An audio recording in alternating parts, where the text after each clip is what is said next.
त्यहाँ चिन्ह र चमत्कार हुने गर्छ। यसै कारणले गर्दाखेरि कतिपय समयमा विश्वासीहरूले नि परमेश्वरको परीक्षा गरिरहेको हुन्छ कि यो कुरा हुन्छ र खोइ यस्तो गरौँ न भनेर। तर यो कुरा परमेश्वरलाई साह्रै मन पर्दैन। एउटा कथा यस्तो थियो कि एउटा समुद्रमा एउटा विश्वासी थियो, परमेश्वरको भक्तजन, र एउटा समुद्रमा गयो र उसले भन्यो, हे परमेश्वर, मैले तपाईमाथि भरोसा राखेको छु, म तपाईतर्फ मेरो मुहारहरू फर्काउने गर्छु सधैँ, मेरो हृदयमा कुनै पाप छैन, म तपाईकै प्रतीक्षा गर्छु अनि तपाईँ आउने बाटो हेरेर बस्छु। यदि तपाईँ साँच्चीकै जीवित हुनुहुन्छ भने, तपाईले साँच्चीकै मलाई बचाउनुहुन्छ भने, हुन्छ भन्ने मलाई विश्वास छ भनिकन चाहिँ ऊ चाहिँ एउटा समुद्रभित्र चाहिँ हाम फाल्छ, समुद्रभित्र चाहिँ ऊ जान्छ हैन। यसपछि के हुन्छ भन्दाखेरि चाहिँ जब त्यो पस्छ, डुब्नै लाग्छ हैन। तर एउटा डुङ्गा आउँछ, डुङ्गामा एउटा दोस्रो मान्छे आउँछ र उसले भन्छ, के तिमीलाई हेल्प चाहिएको छ? आऊ म तिमीलाई हेल्प गर्छु। तर त्यसले त्यो मूर्ख मानिसले के भन्छ थाहा छ तपाईहरुलाई? कि होइन, मेरो परमेश्वर हुनुहुन्छ, जिउँदो परमेश्वर, मेरो जिउँदो परमेश्वर हुनुहुन्छ, मलाई बचाउनुहुन्छ मेरो परमेश्वरले भनेर यतिकै बसिरहन्छ। फेरि त्यो डुङ्गावाला गयो, फेरि एउटा जहाज आउँछ कि, त्यो जहाजवाला मान्छेले भन्छ, के तिमीलाई हेल्प चाहिएको छ? फेरि पनि उसले भन्छ, मनाइ गरिदिन्छ कि नाइ, मलाई चाहिएको छैन, मेरो परमेश्वरले मलाई बचाउनुहुन्छ, मलाई विश्वास छ मेरो परमेश्वरले मलाई बचाउनुहुन्छ भन्छ है। त्यसपछि त्यो जहाज पनि जान्छ, फेरि दोस्रो आउँछ र उसले भन्छ, हे तिमीलाई केही हेल्प चाहिएको छ, केही मद्दत चाहिएको छ? उसले फेरि भन्छ, नै मलाई कुनै मद्दत चाहिएको छैन, मलाई हेल्प चाहिएको छैन, तपाईँ यहाँबाट जान सक्नुहुन्छ, मलाई विश्वास छ, पुरा विश्वास छ मेरो परमेश्वरले मलाई बचाउनु। ऊ डुब्नै लागिसक्यो तर पनि उसले भन्छ, मेरो परमेश्वरले मलाई बचाउनुहुन्छ।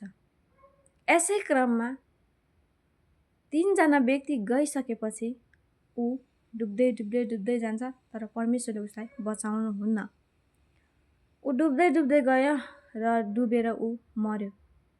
अनि मरिसकेपछि ऊ स्वर्गमा जान्छ र भन्छ, हे परमप्रभु परमेश्वर, मैले तपाईको नाममा पुकारा गरेको थिएँ, मैले तपाईलाई विश्वास गरेको थिएँ तपाईले बचाउनुहुन्छ भनेर, तपाईले मलाई किन बचाउनु भएन?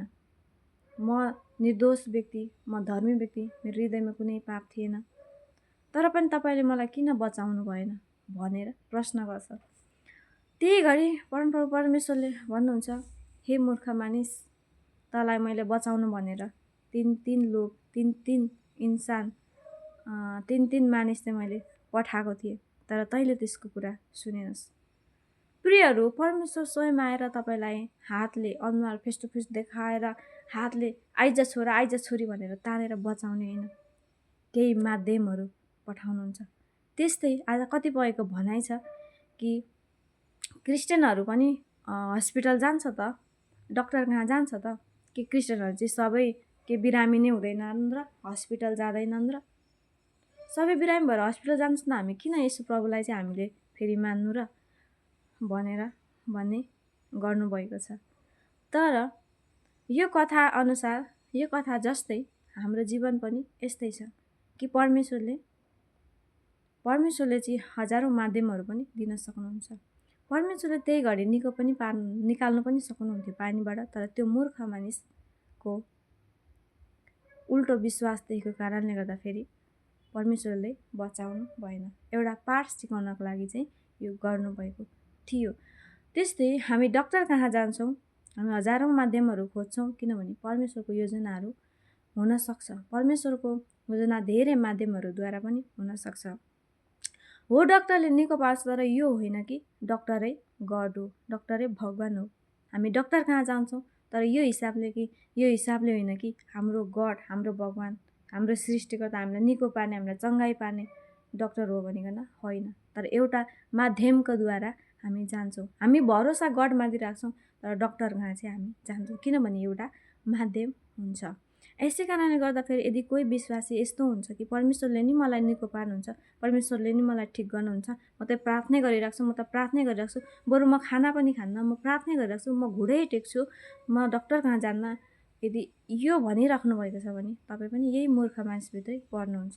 यसै कारणले गर्दाखेरि नि हामीलाई परमेश्वरले देखाउनु भएको बाटो र हामीलाई दिनुभएको योजना र हामीलाई दिनुभएको हरेक माध्यमहरू हामीले सही ढङ्गले सही तरिकाले हामीले युज गर्नुपर्ने हुन्छ है त। हुन्छ,